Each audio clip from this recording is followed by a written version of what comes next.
Morning, সুপ্রভাত, নমস্কার। প্রমীলা মুখার্জি আরও একটি ব্লগে অনেক স্বাগত। আমি প্রমীলা ব্লগটা শুরু করলাম রোজকার মতো, যে টাইমে করি সেই টাইমে। তো চলো, ব্লগটা আজকে একটু গুরু গম্ভীর ভাব নিয়েই শুরু করলাম। আজকে ভাবছি একটু গুরু গম্ভীর হয়ে থাকবো, তার জন্য। তো যাই হোক, ওসব কিছুই না, একটু মজা করলাম। তো গুড মর্নিং, সবাই হাসো, হাসি মুখটাই বজায় রাখো, ব্যাস এটাই। বানাচ্ছি মেথি চিকেন বলছি না, আজ তো মঙ্গলবার। আলুর দম। তো যাই হোক, আলুর দমটা বানাচ্ছি কাস্তুরি মেথি দিয়ে। তো আদা জিরে যেভাবে দিয়ে আলুর দম বানানো সেভাবেই বানানো হচ্ছে। আর মুগের ডাল হবে, আর হবে বেগুন ভাজা। এটাই আজকের মেনু দুপুরকার। তো চলো, রান্নাবান্নাটা শেয়ার করে নিই তাড়াতাড়ি করে, দিয়ে তারপরে অন্যান্য কাজ আছে। তবু আজকে একটু ঘুমাতে, রেস্ট নিতে বেশি ভালো লাগছে। তো আজকে শুয়ে বসেই বেশিরভাগ কাটাবো ভাবছি, কারণ একটু রেস্টেরও প্রয়োজন হয় অনেক সময়। তো যাই হোক, রান্নাবান্নাটা সেরে, রেস্ট বলতে কি নিজের সমস্ত কাজ সেরে যেটুকু রেস্ট নেওয়া যায়। তো এই দেখো, কাস্তুরি মেথি দিয়ে দিলাম।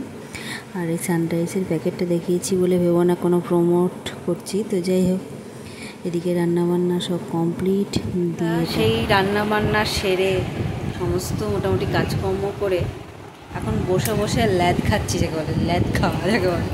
কী করবো, সবসময় না সব কিছু সময় মতো অনেক সময় করতেও ইচ্ছা করে না। মনে হয় একটু শুয়ে বসে থাকি, সময়টাকে পার করি, এটাই মনে হয়। তো কিছু সবারই মনে হয়। আবার কখনো সময় মনে হয় যে সব কাজ টাইমে করবো, এরকমও মনে হয়।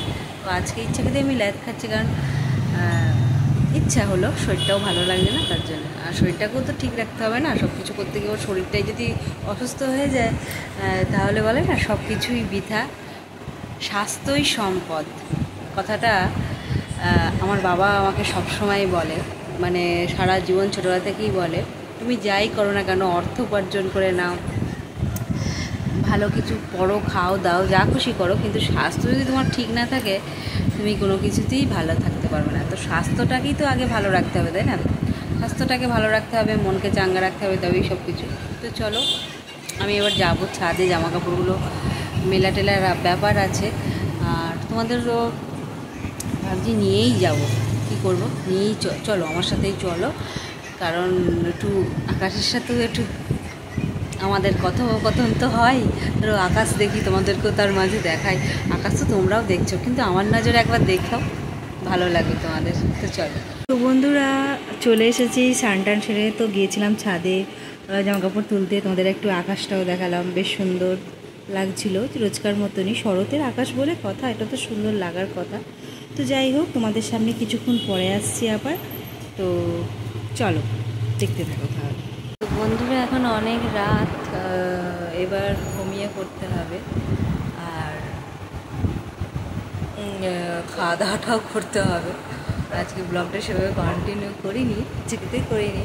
রোজ রোজ কখনো কখনো আধ কাপ চা দিয়েটাও ভালো। তো এটা মানে সব কিছু যে পরিপূর্ণতা থাকবে, এটাও তো দেখতে হবে। অপরিপূর্ণতার মধ্যেও কেউ যদি তোমাদেরকে ভালোবাসে, পছন্দ করে, সেটাও তো দেখতে হবে না। তো যাই হোক, এই বলে ব্লগটা শেষ করলাম। ভালো থেকো, সুস্থ থেকো, আনন্দে থেকো। টাটা, নেক্সট ব্লগে দেখা।